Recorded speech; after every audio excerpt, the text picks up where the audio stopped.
पाठ 8 नवंबर 18 से 24 के लिए।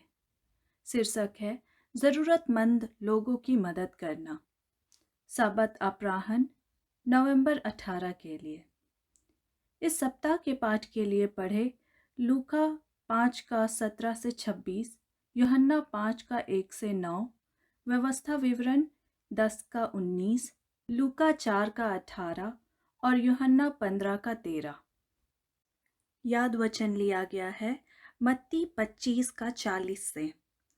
तब राजा उन्हें उत्तर देगा, मैं तुमसे सच कहता हूँ कि तुमने जो मेरे इन छोटे से छोटे भाइयों में से किसी एक के साथ किया, वह मेरे ही साथ किया।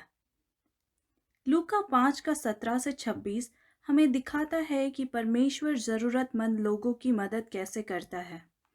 कभी कभी परमेश्वर हमारी मदद के लिए दूसरे लोगों का इस्तेमाल करता है, या वह हमारा उपयोग दूसरे लोगों की मदद करने के लिए करता है। लोगों की मदद करना कभी कभी कठिन काम हो सकता है, लेकिन परमेश्वर हमें हमारे प्रयासों के लिए पुरस्कृत करता है। जब हम ज़रूरतमंद लोगों की मदद करते हैं तो हम उन्हें वह कार्य दिखाते हैं जो यीशु ने किया था। कभी कभी यह जानना आसान होता है कि किसे हमारी सहायता की आवश्यकता है। अन्य समय में यह जानना कठिन होता है कि किसे हमारी सहायता की आवश्यकता है। परमेश्वर हमें उसका सहायक बनने के लिए कहता है। वह चाहता है कि हम हर ज़रूरतमंद की मदद करें, चाहे वे कोई भी हो। बाइबल हमें अजनबियों के साथ अच्छा व्यवहार करने और नए मित्र बनाने के लिए प्रोत्साहित करती है। जब लोग हम पर भरोसा करते हैं, हम यीशु को खोजने में उनकी मदद हेतु बेहतर तरीके सीख सकते हैं। इस सप्ताह के पाठ का विषय है ज़रूरतमंद लोगों की मदद करना। यह विषय हमें दिखाता है कि परमेश्वर के पास ज़रूरतमंद लोगों के लिए एक योजना है। ईश्वर की योजना हमें कई तरीके दिखाती है जिससे हम ज़रूरतमंद लोगों की मदद कर सकते हैं। इन लोगों को अपने बजट या स्वास्थ्य के संबंध में मदद की आवश्यकता होती है। यह हो सकता है कि वे अकेलापन महसूस करते हो या पीड़ित हो। शायद उनका परिवार या उनका समुदाय अब उन्हें स्वीकार नहीं करता हो। उनकी जो भी ज़रूरतें हो, हमें उनकी हर संभव मदद करने के लिए तैयार रहना चाहिए। जब हम अन्य लोगों की मदद करते हैं तो हम सभी को परमेश्वर के कार्य का एक महत्वपूर्ण हिस्सा दिखाते हैं। हम उन्हें यह भी बताते हैं कि मसीही होने का क्या मतलब है। रविवार नवंबर 19 के लिए। मित्रे का विश्वास। लूका 5 का 17 से 26। बाइबल की एक सशक्त कहानी दिखाती है कि कुछ लोगों ने एक बीमार मित्र की मदद करने के लिए क्या किया। ये लोग अपने मित्र को ठीक होने के लिए यीशु के पास ले गए। यह कहानी हमें एक महत्वपूर्ण सीख देती है। कभी कभी हमें ज़रूरतमंद लोगों की मदद करने के लिए कड़ी मेहनत करनी चाहिए। लूका 5 का 17 से 26 में कहानी पढ़ें। मत्ती 9 का 1 से 8, मार्क 2 का 3 से 12 में भी यही कहानी पढ़ें। इस कहानी में परमेश्वर का काम करने और ज़रूरतमंद लोगों की मदद करने के बारे में हम 4 लोगों से क्या सबक सीखते हैं।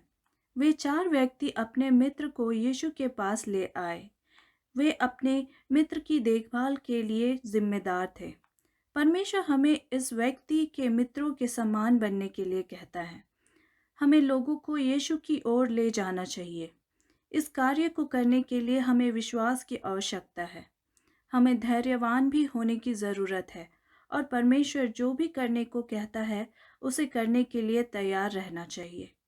वे लोग यीशु के पास आए, परंतु वे अपने असहाय मित्र को यीशु के पास नहीं ला सके क्योंकि भीड़ ने रास्ता रोक दिया था। लोगों ने हार नहीं मानी। उन्होंने अपने मित्र को यीशु के पास लाने का एक और तरीका ढूंढ लिया। उन लोगों ने छत तोड़ डाली और अपने मित्र को छेद के रास्ते नीचे घर में उतार दिया। लूका हमें दिखाता है कि उन्होंने जो किया उसके लिए यीशु ने उन्हें डांटा नहीं। लूका 5 का 20 पढ़ें। यीशु ने उन्हें उनके विश्वास का प्रतिफल दिया। यीशु चाहता है कि हम अपने असहाय मित्रों को उनके पास लाएं। बाइबल कहती है कि यीशु सबसे शक्तिशाली डॉक्टर है। डॉक्टर यीशु पीड़ित लोगों को माफ करना और उन्हें ठीक करना चाहता है, चाहे वे कोई भी हो। एलन जी वाइट हमें असहाय लोगों की मदद करने के लिए कहती है। लोगों की मदद करने के लिए किसी के कहने का इंतजार ना करें। अपनी आंखें खोलें और चारों ओर देखें। अपने आसपास के उन लोगों को जानें जो असहाय, पीड़ित और ज़रूरतमंद है। क्या आप में से कोई अपने जीवन में उस धर्म को दिखाता है जिनके बारे में याकूब बात करता है? क्या आप स्वार्थ और पाप से मुक्त है? कौन लोगों की बचाने में परमेश्वर की मदद करने के लिए सब कुछ करना चाहता है? कलीसिया के लिए उपदेश, खंड 2, पृष्ठ 29। यीशु हमें दिखाता है कि असहाय लोगों की मदद कैसे करें। यीशु चाहता है कि हम भी यही काम करें। सबसे पहले हमें ज़रूरतमंद लोगों से मित्रता करनी चाहिए। फिर हमें उनकी ज़रूरतों के बारे में पता चलता है। अंततः हम उन्हें यीशु के पास ले जाते हैं। यीशु ही एकमात्र है जो उनकी सहायता कर सकता है। इस कहानी में 4 लोगों ने ये काम किया। हम जहाँ भी हो, हमें ये चीज़ें करने की ज़रूरत है और लोगों को एकमात्र ऐसे व्यक्ति की ओर ले जाने में मदद करे जो उन्हें बचा सकता है। वह यीशु है।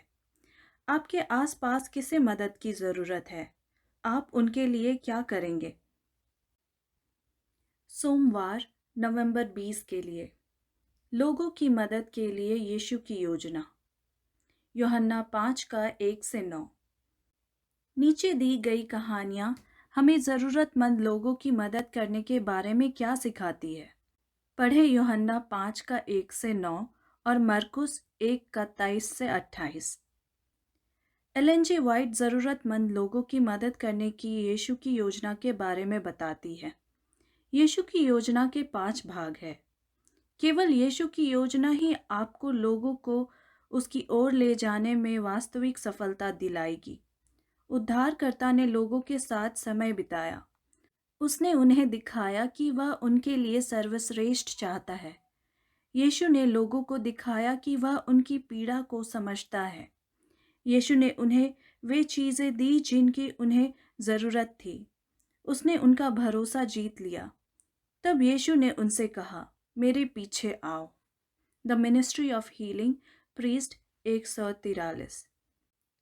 आइए यीशु की योजना के प्रत्येक भाग को देखें। भाग 1, ज़रूरतमंद लोगों के साथ समय बिताएं। उन्हें जाने कि उनकी ज़रूरतें क्या है और उनकी मदद करने का प्रयास करें। देखें यीशु ने कुंड के किनारे लेटे हुए व्यक्ति के साथ क्या किया। यीशु वहाँ था, उसकी मदद करने के लिए तैयार था। यूहन्ना 5 का 1 से 9। भाग 2, लोगों को दिखाएं कि आप उनकी परवाह करते हैं। कभी कभी हमारा उन लोगों को दिखाना कठिन होता है जिनकी हम परवाह करते हैं। ऐसा इसलिए है क्योंकि कुछ लोग किसी का विश्वास जीतने के लिए अच्छा होने का दिखावा करते हैं। फिर बाद में वे इस व्यक्ति के प्रति मतलबी और बुरे हो जाते हैं। परमेश्वर हमसे दया दिखाने और समझदार बनने के लिए कहता है। जब हम लोगों के साथ अच्छा व्यवहार करते हैं तो हमें उनसे बदले में कुछ भी उम्मीद नहीं करनी चाहिए। भाग 3, लोगों को वह दे जिनकी उन्हें आवश्यकता है। हमें ज़रूरतमंद लोगों से अच्छे शब्द कहने के अलावा और भी बहुत कुछ करना चाहिए। हमें उनकी ज़रूरतों के बारे में कुछ करना चाहिए। हमें उस व्यक्ति के मामले में यीशु के उदाहरण का अनुसरण करना चाहिए जो अपने हाथ या पैर नहीं हिला सकता है। उस व्यक्ति के 4 मित्र उसे यीशु के पास ले गए। यीशु ने बीमार व्यक्ति से पूछा कि वह क्या चाहता है। तब यीशु ने उस मनुष्य को चंगा किया। उस व्यक्ति के बारे में कहानी में जो बुरी आत्माओं से भरा हुआ है, यीशु पूर्ण नियंत्रण लेता है। यीशु असहाय मनुष्य के लिए वह करता है जो मनुष्य अपने लिए नहीं कर सकता। भाग 4, लोगों का विश्वास जीते। जब हम लोगों की मदद करेंगे तो वे हम पर भरोसा करना सीखेंगे। तब वे उस पर ध्यान देंगे जो हम यीशु के बारे में कहते हैं। यीशु केवल लोगों के शरीरों को ठीक नहीं करना चाहता था, वह उनके दिलों को ठीक करना चाहता था। वह उन्हें अपने में अनंत जीवन देना चाहता था। यूहन्ना 10 का 10 पढ़े। भाग 5। लोगों को यीशु की ओर ले चले। परमेश्वर के कार्य के इस भाग को करने के लिए आपको और जिस व्यक्ति की आप सहायता करते हैं, दोनों को यीशु में विश्वास होना चाहिए। मंगलवार, नवंबर 21 के लिए पराये देश में परदेसी। व्यवस्था विवरण 10 का 19 पढ़े। आज की खबरें उन अजनबियों और विदेशियों के बारे में कई रिपोर्टों से भरी हुई है जिन्होंने युद्ध, प्राकृतिक आपदाओं या भोजन की कमी से बचने के लिए अपना देश छोड़ दिया है। या शायद इन लोगों ने घर छोड़ दिया क्योंकि वे बेहतर भविष्य की आशा चाहते थे। पूरी पृथ्वी पर लाखों लोग विदेशी भूमि पर रहने के लिए अपना घर बार छोड़ चुके हैं। अब उन्हें नई जिंदगी शुरू करने के लिए मदद की ज़रूरत है। मत्ती 2 का 13 से 14 में यीशु इन लोगों में से एक था। उसके माता पिता यूसुफ और मरियम को रात में बैतलहम छोड़ना पड़ा। वे भाग गए क्योंकि हेरोदेस यीशु को मार डालना चाहता था। बाइबल हमें मिस्र में उनके अनुभव के बारे में कुछ नहीं बताती, लेकिन हम अपने मन में कल्पना कर सकते हैं कि यीशु और उसके परिवार को कुछ ऐसे ही अनुभव हुए थे जो आज अजनबियों और विदेशियों को होते हैं जब वे किसी नई भूमि पर आते हैं। यीशु को अनुभव हमें आज उन अनेक लोगों के प्रति समझ और दया दिखाने में मदद करता है जो अपने देश छोड़ देते हैं क्योंकि उनके धार्मिक विश्वासों के कारण उन पर हमला किया गया या उन्हें चोट पहुंचाई गई। बेशक हमारे लिए उन लोगों से मित्रता करना आसान है जो हमारे जैसे ही है। हम एक ही भाषा बोल सकते हैं या एक ही जाति समूह से संबंधित हो सकते हैं, तो हम काफ़ी हद तक एक जैसे हैं। लेकिन हमें अक्सर ऐसे लोगों से दोस्ती करने में कठिनाई होती है जो हमसे अलग दिखते हैं और हमारी भाषा नहीं बोलते हैं। हम समान धार्मिक विश्वासों को साझा नहीं करते हैं और एक जैसा खाना नहीं खाते हैं। यीशु के बारे में खुशखबरी हमें उन दीवारों को तोड़ने की आज्ञा देती है जो हमें अन्य लोगों से अलग करती है। हमें ज़रूरतमंद लोगों को जानना चाहिए, चाहे वे कोई भी हो, भले ही वे हमसे अलग हो। पढ़े व्यवस्था विवरण 10 का 19, भजन संहिता 146 का 9, रोमियो 12 का 13 और लेव्यवस्था का 23 का 22। ये पदे हमें कौन सा महत्वपूर्ण विचार सिखाते हैं? हम अजनबियों और विदेशियों की मदद कैसे कर सकते हैं? कभी कभी यह काम कठिन हो सकता है। कुछ देशों में आपको विदेशियों के साथ समय बिताने या उनकी मदद करने की अनुमति नहीं है। हमें वैसे भी अपना सर्वश्रेष्ठ प्रदर्शन करना चाहिए। हमें जब भी और जहाँ भी संभव हो लोगों की मदद करनी चाहिए। याद रखें, कुछ लोगों को भयानक चीज़ें झेलनी पड़ी है, इसलिए उन्हें हमारी मदद की ज़रूरत है। शुरुआत प्रार्थना से करें, फिर उन विदेशियों और अजनबियों के बारे में जानें जो दूसरे देशों से आपके क्षेत्र में आए हैं। कई स्थानों पर उनके लिए आश्रय स्थल है। आप इनमें से किसी एक केंद्र के लिए काम शुरू कर सकते हैं, या हो सकता है आपका स्थानीय चर्च, साबत स्कूल इन समूहों के लिए एक विशेष केंद्र शुरू कर सके। बुधवार, नवंबर 22 के लिए दुखितों की सहायता करना। लूका 4 का 18। हम सभी के पास एक अनुभव है जिसने दिखाया है कि जीवन वास्तव में कितना दर्दनाक हो सकता है। हो सकता है कि आप बहुतायत वाले देश में रहते हो जहां लोग पैसे की पूजा करते हैं, या हो सकता है कि आप ऐसे देश में रहते हो जहां अधिकतर लोग बहुत गरीब हैं और उनके पास बहुत कम संसाधन है। आप जहां भी रहते हैं, लोग पीड़ित हैं। यदि आपने समाचार पढ़ा या देखा है तो आप जानते हैं कि अमीर देशों में लोग उदास या हताशा के गम से उबरने के लिए गोलियों पर बहुत पैसा खर्च करते हैं। वे सब महंगी गोलियां हमें दिखाती है कि पैसे से हमें खुशी या शांति नहीं मिलती। प्रभु का आत्मा मुझ पर है, इसलिए कि कंगालों को सुसमाचार सुनाने के लिए मेरा अभिषेक किया है, और मुझे इसलिए भेजा है कि बंदियों को छुटकारे का और अंधों को दृष्टि पाने का सुसमाचार प्रचार करूं और कुचले हुओं को छुड़ाऊं। लूका 4:18।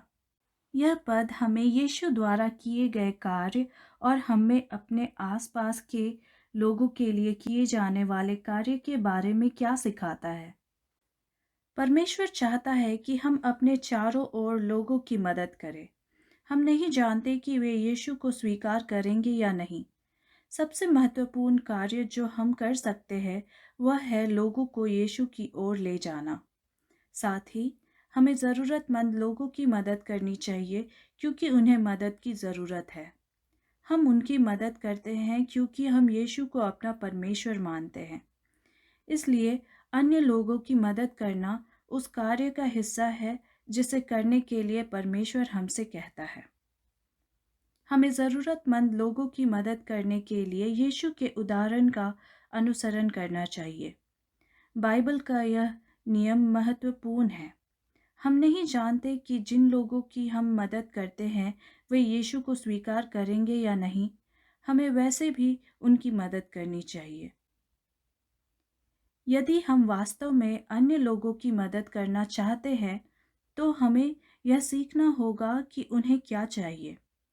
प्रत्येक व्यक्ति समूह का मित्रता दर्शाने का अपना तरीका होता है। भारत में आप अपने मेहमानों को भोजन या पेय परोसते हैं। निश्चित रूप से चेक लिखना और किसी अनजान अजनबी की मदद के लिए प्रस्ताव देना आसान है। उस मित्र को सांत्वना देना कठिन है जिसने किसी प्रियजन को खो दिया है। इन दोनों लोगों की ज़रूरतें हैं। आपके मित्र को पैसे या अच्छी चीज़ें से अधिक की आवश्यकता क्या हो सकती है? अक्सर नुकसान के समय आप किसी को जो प्यार भरा समर्थन देते हैं वह कहीं अधिक मददगार हो सकता है। इस महत्वपूर्ण नियम को याद रखें। आप यीशु के सहायक हैं। अपने मित्रों को मदद देने का प्रयास करने से पहले उनकी ज़रूरतों में मदद करना। उन्हें वह सहायता दे जिसकी उन्हें आवश्यकता है, भले ही आप जानते हो कि वे यीशु का अनुसरण करने के लिए तैयार नहीं हैं। मत्ती 25:34-40 में हमारे लिए क्या संदेश है? बृहस्पतिवार नवंबर 23 के लिए सबसे मजबूत प्यार। यूहन्ना 15:13। हमेशा ऐसे कई लोग होंगे जिन्हें आपकी सहायता की आवश्यकता होगी।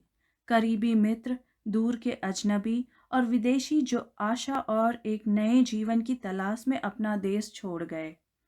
जब भी हम कर सकते हैं तो हमें उनकी मदद करने के लिए जो कर सकते हैं वह करना चाहिए। इस धरती पर यीशु के समय में उसने लोगों की मदद की। कभी कभी यीशु उन लोगों के पास जाता था जिन्हें उसकी ज़रूरत थी। अन्य समय में लोग यीशु के पास आए या उनके मित्र उन्हें यीशु के पास लाए। यीशु ने कहा, इससे बड़ा प्रेम किसी का नहीं कि कोई अपने मित्रों के लिए अपना प्राण दे। यूहन्ना 15:13। हम परमेश्वर के लिए अपने कार्य में इस महत्वपूर्ण नियम को कैसे दिखा सकते हैं? एक परिवार कैरेबियन सागर में त्रिनिदाद और टोबैगो के द्वीपों पर गया। उन्होंने वहां 6 वर्ष तक परमेश्वर की सेवा की।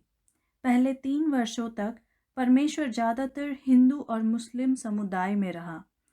कई हिंदुओं ने शिकायत की क्योंकि अतीत में मसीहियों ने हर साल उनके धन्यवाद समारोह में आने से इनकार कर दिया था। जल्द ही मसीही परिवार की एक हिंदू से मित्रता हो गई। उनके नए हिंदू मित्र ने उन्हें धन्यवाद ज्ञापन थैंक्सगिविंग समारोह में शामिल होने के लिए आमंत्रित किया। मसीही परिवार ने यीशु के उदाहरण का अनुसरण किया। यीशु अपने मित्रों से मिलने गया जब उन्होंने उसे अपने विषय समारोहों में आमंत्रित किया। इसलिए परिवार ने निमंत्रण स्वीकार कर लिया। क्या आप जानते हैं कि हिंदू मानते हैं कि आगंतुक या मित्र उस व्यक्ति के घर आशीर्वाद लाते हैं जिसने उन्हें आमंत्रित किया जाता है। इस सप्ताह कोई नया मित्र बनाएं। सबसे पहले इस बारे में सोचें कि आप कहाँ रहते हैं। क्या आप अपने क्षेत्र में किसी ऐसे व्यक्ति को जानते हैं जो दूसरे देश से आपके शहर में आया हो? आपकी सड़क पर रहने वाले लोगों के बारे में क्या ख्याल है? क्या आप उन सभी को जानते हैं? बेशक, किसी अजनबी से दोस्ती करना कोई आसान काम नहीं है। परमेश्वर से मदद मांगे। वह हर किसी को जानता है और उस अजनबी को भी जानता है जिससे आप मित्रता कर सकते हैं। याद रखें, योजना लोगों से मित्रता करने की है ताकि आप उन्हें मदद के लिए परमेश्वर के पास ले जा सके। कार्य संख्या 1, अपने क्षेत्र में परदेशियों या गैर मसीहियों के बारे में जानें। अधिक जानकारी के लिए joshuaprojects.org पर जाएं। कार्य संख्या 2, क्या आप अपने आसपास रहने वाले किसी नए व्यक्ति से मिले हैं? इन प्रश्नों का उत्तर देने के बाद इस व्यक्ति के लिए प्रार्थना करें। पहला, क्या मैं इस व्यक्ति से उसी प्रकार मित्र हूँ जिस प्रकार यीशु लोगों से मित्रता करता था? दूसरा, क्या मैं इस व्यक्ति की ज़रूरतों को जानता हूँ? तीसरा, मैं इस व्यक्ति को उपचार के लिए यीशु के पास कैसे ला सकता हूँ? शुक्रवार, नवंबर 24 के लिए अतिरिक्त अध्ययन। A few days at Long Point, Ellen G. White, The Australian Years, 1891 से 1900। खंड 4, पृष्ठ 100 से लेके 104 पढ़ें। यीशु परदेशियों के प्रति मित्रतापूर्ण था क्योंकि वह उन्हें बचाना चाहता था।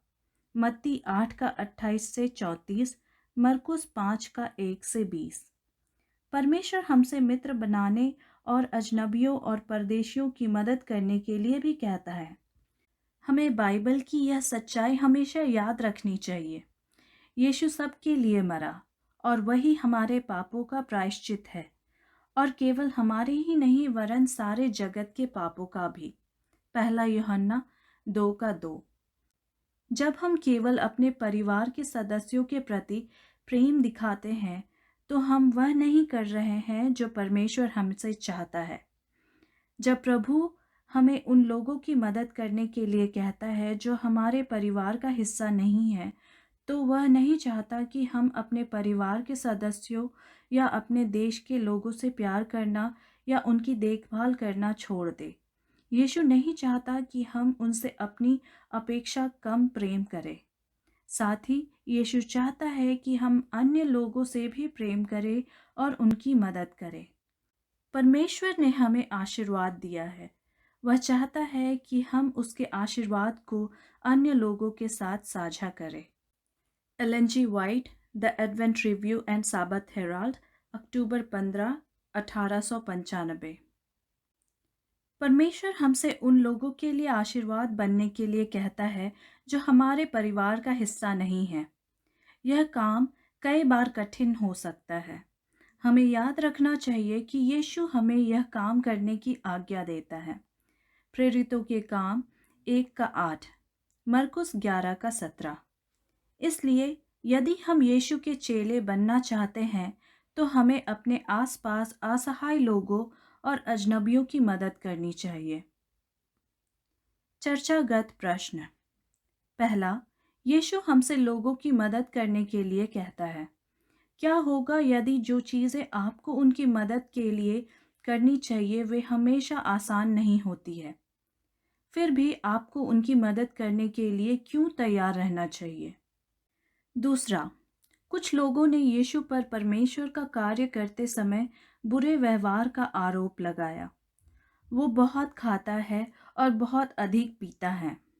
वह चुंगी लेने वालों और पापियों का मित्र है। मत्ती 11 का 19। लोगों ने यीशु के बारे में ये बातें क्यों कही? यीशु क्या कर रहा था? यह कहानी हमें परमेश्वर के लिए हमारे काम के बारे में क्या सिखाती है? तीसरा, यदि कोई व्यक्ति जो मसीही नहीं है आपसे अपने उत्सव में शामिल होने के लिए कहे तो क्या होगा? क्या आपको जाना चाहिए? आप उनका निमंत्रण कैसे स्वीकार कर सकते हैं और साथ ही बाइबल की सच्चाई का पालन कैसे कर सकते हैं? धन्यवाद। परमेश्वर आपको आशीष दे।